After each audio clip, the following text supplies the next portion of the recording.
দর্শক বন্ধু, আপনাদের স্বাগত জানাচ্ছি হেলথ ইম্প্যাক্ট বাংলার এই বিশেষ পর্বে। আসলে বয়সজনিত কারণে সন্তান জন্ম দেওয়ার পর কিংবা ওজন কমে গেলেও অনেক সময় দেখা যায় মহিলাদের স্তন ঢিলে হয়ে যাচ্ছে বা স্যাগ হয়ে যাচ্ছে। এই সমস্যার সম্মুখীন অনেকেই হয়ে থাকেন, কিন্তু তখন একটি প্রশ্ন আসে যে স্তন কি আগের অবস্থায় ফিরিয়ে নিয়ে যাওয়া সম্ভব? আজকের পর্বে আমরা আলোচনা করব ব্রেস্ট লিফটিং নিয়ে। ব্রেস্ট লিফটিং এবং ব্রেস্ট অগমেন্টেশন এই দুটোই কি একই জিনিস, কিংবা ব্রেস্ট ইমপ্ল্যান্ট এটার সঙ্গে ব্রেস্ট লিফটিং এর কি সম্পর্ক বা কোথায় পার্থক্য, এই বিষয়টা নিয়ে আজকের পর্বে আমরা আলোচনা করব। আমাদের সঙ্গে রয়েছেন বিশিষ্ট plastic surgeon doctor Jayanta pine. আমি স্যারের কাছে যাব, অনেকগুলো প্রশ্ন আছে জানি। অনেক মহিলারা এই সমস্যায় ভুগছেন, তারা চাইছেন নিজের স্তনকে আগের অবস্থায় ফিরিয়ে নিয়ে যেতে। কাজেই আপনাদের জন্য ভিডিওটা যথেষ্ট উপকারী হতে চলেছে। ভিডিওটি শেষ পর্যন্ত থাকুন। আজকের পর্বে আমরা যেগুলো আলোচনা করব তাতে আপনারা উপকৃত হবেন। ভিডিওটি ভালো লাগলে লাইক করবেন, কোনো প্রশ্ন বা মতামত থাকলে অবশ্যই নিচের কমেন্ট বক্সে লিখবেন এবং শেয়ার করবেন। আমাদের চ্যানেলে যারা নতুন এসেছেন তারা অবশ্যই আমাদের চ্যানেলটিকে সাবস্ক্রাইব করুন। স্বাস্থ্য সংক্রান্ত নানা বিষয় নিয়ে প্রতিনিয়ত আমরা আপনাদের জন্য আলোচনা করছি। আসুন আজকের আলোচনা শুরু করি। স্যার, আপনাকে স্বাগত জানাচ্ছি হেলথ ইম্প্যাক্ট বাংলায়। স্যার, আমরা আজকের এই আলোচনার একেবারে শুরুতে একটু জানতে চাইবো যে যারা এই ধরনের সমস্যায় ভুগছেন বা যারা ভাবছেন যে স্তন আগের অবস্থায় ফিরিয়ে নিয়ে যেতে পারা সম্ভব কিনা, এটা নিয়ে প্রশ্ন রয়েছে, কৌতূহল রয়েছে, তারা হয়তো জানেন না সঠিকভাবে যে সঠিক পদ্ধতিটা কি। আপনি শুরুতে বলুন যে এটা কি করা আদৌ সম্ভব? ধন্যবাদ অভিষেক। আজকে আমরা বেশ একটা ইম্পোর্টেন্ট ব্যাপার নিয়ে কথা বলবো এবং অনেকটা মিসকনসেপশনও আছে এই সমস্ত বিষয়। মহিলাদের মধ্যেই রয়েছে, সবার মধ্যেই রয়েছে বেসিক্যালি।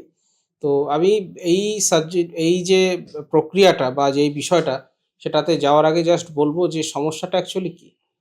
মহিলাদের স্তন সৌন্দর্যের একটা অংশ এবং মাতৃত্বেরও একটা প্রতীক। ব্রেস্ট ফিডিং করাতে হয় ব্রেস্ট দিয়ে। একটা ছোট বাচ্চার জীবন ওটার উপরে ডিপেন্ড করে। কিন্তু এই ব্রেস্টের শেপ কিন্তু চেঞ্জ হয় বয়সজনিত কারণে, প্রেগনেন্সি জনিত কারণে, প্রেগনেন্সির পরে ব্রেস্ট ফিডিং এই ব্যাপারগুলো করালে পরে ব্রেস্টের অনেক ফিজিওলজিক্যাল চেঞ্জ আসে, যেগুলো সেইভাবে কিন্তু অসুখের পর্যায়ে কিন্তু পড়ে না। এটা স্বাভাবিক একটা চেঞ্জ। মোস্টলি যে চেঞ্জগুলো আমরা দেখতে পাই সেটা হচ্ছে যে ব্রেস্টটা নিচের দিকে স্যাগ করে যায় বা নিচের দিকে নেবে আসে। এই নেবে আসার সঙ্গে সঙ্গে আর একটা জিনিস দেখি, কিছু কিছু পেশেন্টদের আসে ব্রেস্টটা নিচের দিকে নেবে এলো এবং সাইজেও বেড়ে গেল। আচ্ছা। সেটাকে আমরা জাইগ্যান্টোম্যাস্টিয়া বলি। আচ্ছা। আর কিছু কিছু পেশেন্ট বা মহিলা থাকেন যাদের ক্ষেত্রে শুধু নিচের দিকে স্যাগ করে যাচ্ছে এবং ডিফ্লেশন হচ্ছে। স্যাগিংটা কমন, দুক্ষেত্রে স্যাগিং হচ্ছে, কিন্তু একটা ক্ষেত্রে সাইজেও বেড়ে যাচ্ছে, ভলিউমে বেড়ে যাচ্ছে, আর একটা ক্ষেত্রে ভলিউমটা কমে যাচ্ছে। তো যদি ধরুন ভলিউমে কমে যাচ্ছে এবং স্যাগিং করে যাচ্ছে, সেটার যে ট্রিটমেন্ট সেটাকে বলা হয় ম্যাস্টোপেক্সি বা ব্রেস্ট লিফট। আর ধরুন স্যাগিং হয়েছে এবং ভলিউম বেড়ে গেছে, সেক্ষেত্রে আমরা ভলিউমটাকে কমাতে হবে, সেটাকে বলা হয় ব্রেস্ট রিডাকশন। তো আজকে আমরা বেসিক্যালি ব্রেস্ট লিফট নিয়ে কথা বলবো, যেখানে সমস্যাটা হচ্ছে নিচে স্যাগিং করে গেছে এবং চুপসে গেছে। খুব সহজ বাংলায় বললে এই জিনিসটা হচ্ছে নিচের দিকে স্যাগ করে গেছে এবং বড় হয়ে গেছে, সেটার জন্য ব্রেস্ট রিডাকশন, সেটা নিয়ে অলরেডি আমাদের ভিডিও রয়েছে, আপনারা যারা দেখতে চাইছেন আমাদের চ্যানেলে ব্রেস্ট রিডাকশন নিয়ে করা রয়েছে। আজকের বিষয়টা হচ্ছে ব্রেস্ট লিফট বা লিফট কাদের করব, যাদের হচ্ছে স্যাগিং হয়েছে প্লাস জিনিসটা ভলিউম কমে গেছে বা চুপসে গেছে, তাদের ক্ষেত্রে কিন্তু ব্রেস্ট লিফট লাগে। তো এই ব্রেস্ট লিফট সার্জারি আমরা যখন করছি, কখনো কখনো পেশেন্টরা চান কি স্যার ব্রেস্টটাকে পুরোনো পজিশনে লিফট যেমন করে আনবেন, ভলিউমটাও যেন বাড়ে। তখন ভলিউম লিফট তো আমরা করবই, সেটাকে ম্যাস্টোপেক্সি বলছে। তার সঙ্গে যখন ভলিউম বাড়ানোর প্রক্রিয়াটা যুক্ত করব, তখন আমাকে ইমপ্লান্ট দিতে হবে, মানে প্লাস কিছু করতে হবে। আমরা তো ওপরের দিকে নিয়ে আসাটাকে পেক্সি বলছি, ম্যাস্টোপেক্সি। ভলিউম বাড়াটাকে সঙ্গে যদি আমরা ভলিউম বাড়াই তাকে মেস্টোপেক্সি উইথ অগমেন্টেশন বলছি।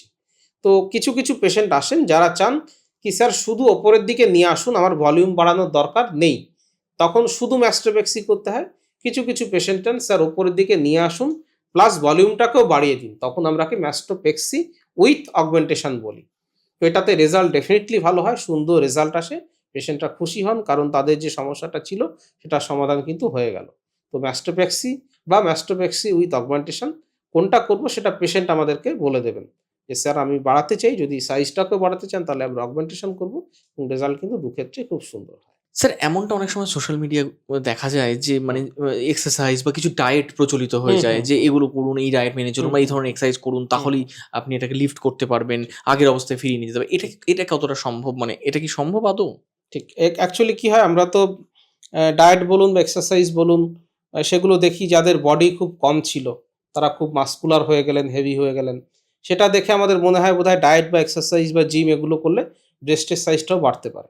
এটার সঙ্গে কিন্তু কোনো সম্পর্ক নেই, কারণ ব্রেস্টে হচ্ছে ফ্যাট থাকে এবং গ্ল্যান্ডুলার টিস্যু থাকে, আর বাইরে থাকে স্কিনের কাভারিং, স্কিনে থাকে কোলাজেন। কোনো কারণে আপনার কোলাজেন যেটা ছিল, স্কিনের কোলাজেন, সেটা আস্তে আস্তে ইলাস্টিসিটি হয়ে গেছে, ইলাস্টিক হয়ে গেছে বা বৃদ্ধিপ্রাপ্ত হয়েছে। ফলে ভেতরে কোলাজেন বা স্কিনের ভেতরে, স্কিনটাকে যদি আমরা থলে ধরি, তার ভেতরে যে জিনিসটা ছিল সেটা আস্তে আস্তে নিচের দিকে নেমে এসছে।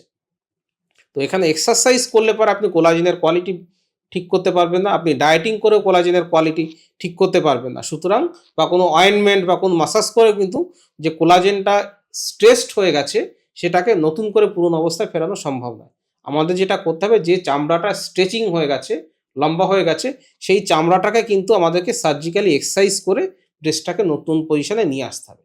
সুতরাং এক কথায় বলতে গেলে ডায়েটিং, এক্সারসাইজ, মাসাজিং বা কোনো তেল বা কোনো লেজার বা যে যাই বলুক না কেন, এই ধরনের প্রক্রিয়াতে কিন্তু ব্রেস্টকে পুরনো অবস্থাতে লিফট করাটা পসিবল না। সেটা অনেক সময় বিভিন্ন কারণে বিভিন্ন এজেন্সিসরা করে থাকে, তার মধ্যে বৈজ্ঞানিক সত্যতা কিন্তু নেই।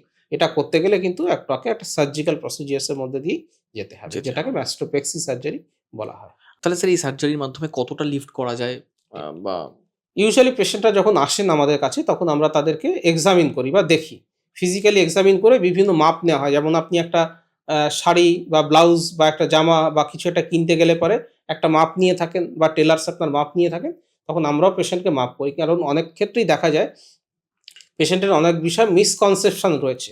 তার হয়তো রিডাকশন দরকার, কিন্তু উনি ভাবছেন ম্যাস্টোপেক্সি লাগবে, বা যার ম্যাস্টোপেক্সি লাগবে তিনি হয়তো ভাবছেন আমার রিডাকশনের মতো সার্জারি লাগবে। তো সেই ব্যাপারটা কিন্তু নয়, সেটা আমরা মেপে ওনার কী কন্ডিশন আছে, কি করা যেতে পারে, সেই ব্যাপারটা ওনাকে সুন্দরভাবে আমরা এক্সপ্লেন করি। তো এই ধরনের সমস্যা যদি কারো থাকে, তাহলে যেটা করতে হবে, আমার হোয়াটসঅ্যাপ নম্বর রয়েছে, এই ভিডিওর সঙ্গেই দেওয়া রয়েছে, কমেন্ট বক্সে দেওয়া আছে, সেখানে আপনারা আপনার ফটো পাঠিয়ে দিতে পারেন। ফটোটা দেখলে আমি ফটোগ্রাফিক অ্যাসেসমেন্ট করে আপনাকে একটা আইডিয়া দিতে পারবো যে এই জিনিসটা আপনার দরকার। যেমন কোনো পেশেন্টকে বললাম ম্যাস্টোপেক্সি দরকার, উনি বললেন স্যার আমার ভলিউমটাকেও বাড়াতে হবে, তখন আমি তাকে বলবো আপনার ম্যাস্টোপেক্সি উইথ অগমেন্টেশন লাগবে। বা কোনো পেশেন্ট হয়তো ফটো পাঠিয়েছেন, তার রিডাকশন দরকার, তখন আমি তাকে বলবো আপনার শুধু ম্যাস্টোপেক্সিতে হবে না, আপনার রিডাকশনও করতে হবে। তো এটার জন্য কনসালটেশনটা দরকার। আজকালকার দিনে খুব সুবিধা হচ্ছে ফটোগ্রাফি কনসালটেশন দেওয়া, ফটো হোয়াটসঅ্যাপে পাঠিয়ে দিলে আমরা খুব সহজে আপনাকে অ্যান্সার এবং গাইড করতে পারবো যে আপনার এক্স্যাক্টলি কী প্রসিজিওর দরকার। তাহলে স্যার এই সার্জারিটা করতে গেলে এটার পদ্ধতিটা কিরকম? মানে এটা কি হাসপাতালে ভর্তি হয়ে করতে হবে কিনা বা কি প্রসিডিওর রয়েছে একটু যদি বলেন? তো এই যে ম্যাস্টোপেক্সি সার্জারিটা, এটা একটা ডে কেয়ার সার্জারি। আমরা অপারেশন করে ইউজুয়ালি সেদিন বিকেলেই পেশেন্টকে ছুটি করে দিই। পেশেন্টরা ইউজুয়ালি সকালবেলাতে 7টা থেকে 8টার মধ্যে এসে ভর্তি হন। 9টা থেকে আমরা সার্জারিটা করি। ইউজুয়ালি 2 ঘন্টা থেকে 2.5 ঘন্টা লাগে পুরো সার্জারিটা করতে। এবং যেহেতু এটা একটা ব্রেস্টের সার্জারি বা চেস্টের সার্জারি, আমরা পেশেন্টকে বিকেলে বা সন্ধ্যের দিকে ছুটি করে দিতে পারি। কিছু ক্ষেত্রে পেশেন্টদেরকে একটা রাত রাখতে হতে পারে। ম্যাক্সিমাম পেশেন্টদেরকে আমরা সেই দিনেই ছুটি করে দেওয়া হয়। এই যে সার্জারিটা, সেটা আন্ডার অ্যানাস্থেসিয়া করা হয়। ফুল অ্যানাস্থেসিয়া দেওয়াটাই প্রেফারেবল। তাতে পেশেন্ট পুরোপুরি ঘুমিয়ে থাকেন। কোনো রকম ব্যথা বা কোনো অনুভূতি তার হয় না, এবং পেশেন্টদের রিকভারিও কিন্তু দেখেছি এক্ষেত্রে আর্লি হয়। তো এইভাবে পেশেন্টকে দিনের দিন পেশেন্টকে ছুটি করা হয়। কিন্তু পেশেন্টের বাড়িতে গিয়ে কিছু রুলস এবং রেস্ট্রিকশনস থাকে। যেরকম খুব ভারী কাজ, 1 বালতি জামা কাপড় তোলা, বা খুব বড় রান্না করা, বা একটা বড় গ্রিল ঠেলে পরিষ্কার করা, বা সেটাকে বন্ধ করা খোলা, এই ব্যাপারগুলো 10 দিন মতো রেস্ট্রিকশনস থাকে। আচ্ছা। 5 দিনের পরে থেকে বাড়ির বাইরে বেরোতে পারবেন। 5 দিনের পরে ছেলে মেয়েকে স্কুলে নিয়ে যেতে পারবেন। আপনি কলেজে জয়েন করতে পারেন। কিন্তু হেভি অ্যাক্টিভিটিস গুলো যেটা রয়েছে, জিম, রানিং, জগিং, বা এই যে বাড়িতে হাউসহোল্ড যে অ্যাক্টিভিটি, কাপড় কাচা, জামা কাপড় কাচা, এগুলো 10 দিন পরে থেকে আপনি করতে পারবেন। ইউজুয়ালি 10 দিনের ওষুধ দেয়া থাকে।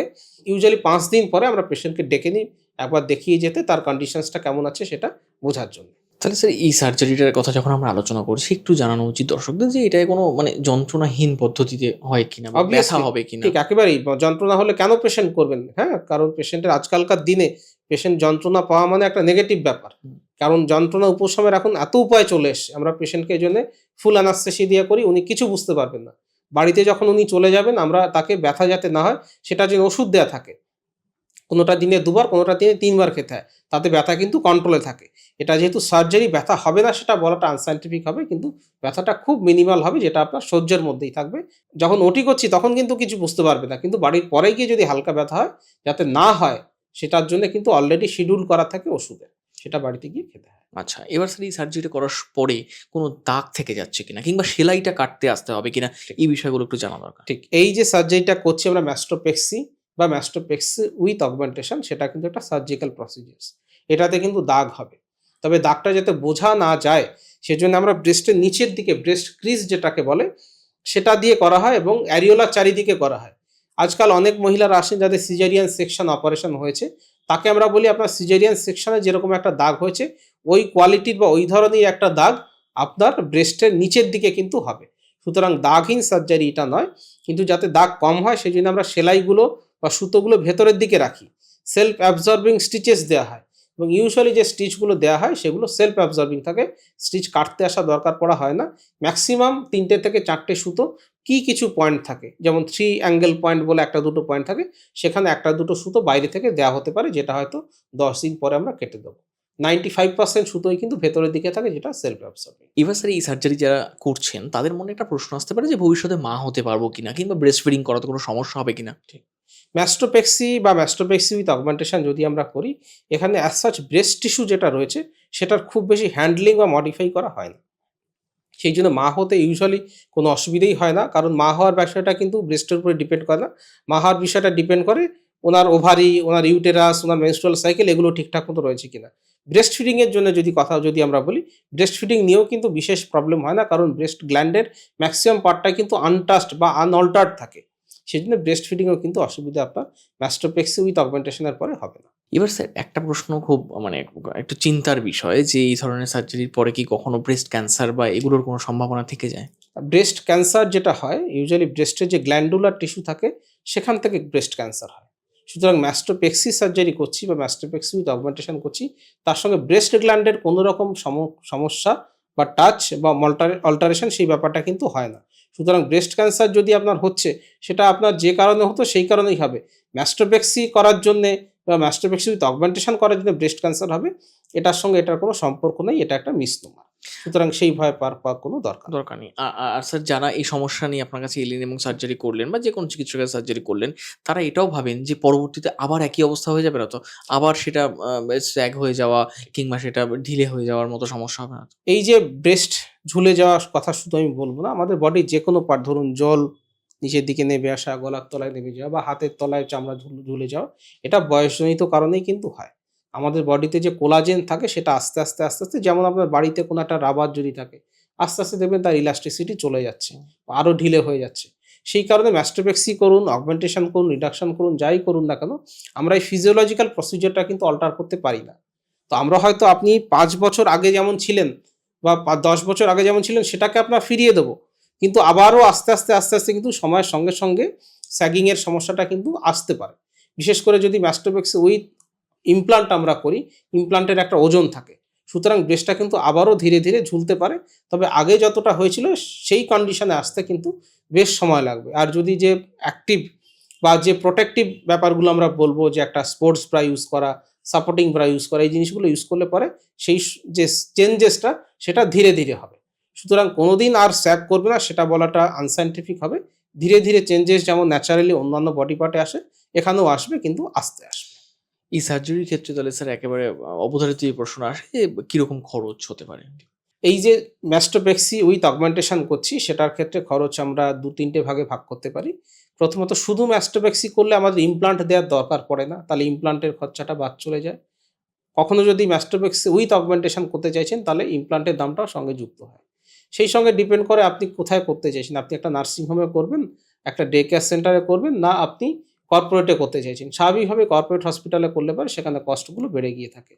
3 নম্বর হচ্ছে আপনি কতদিন থাকতে চাইছেন। অনেক পেশেন্টই আছেন যারা চান আমরা কেবিনে থাকবো বা 2 দিন স্যার আমি ভর্তি থাকতে চাই, আমি বাড়িতে যেতে চাই না, সেক্ষেত্রেও কিন্তু কস্ট বাড়ে। তো এক্স্যাক্টলি আপনার ক্ষেত্রে কোন কস্ট পড়বে সেটা আপনার কন্ডিশন দেখে, আপনি কোন ধরনের হসপিটাল চুজ করছেন সেটা দেখে এবং আপনি কদিন হসপিটালে থাকতে চাইছেন সেটার উপরে ডিপেন্ড করে। এটার জন্য বেস্ট হবে একটা ফটো ডাক্তারবাবুকে পাঠিয়ে দিন।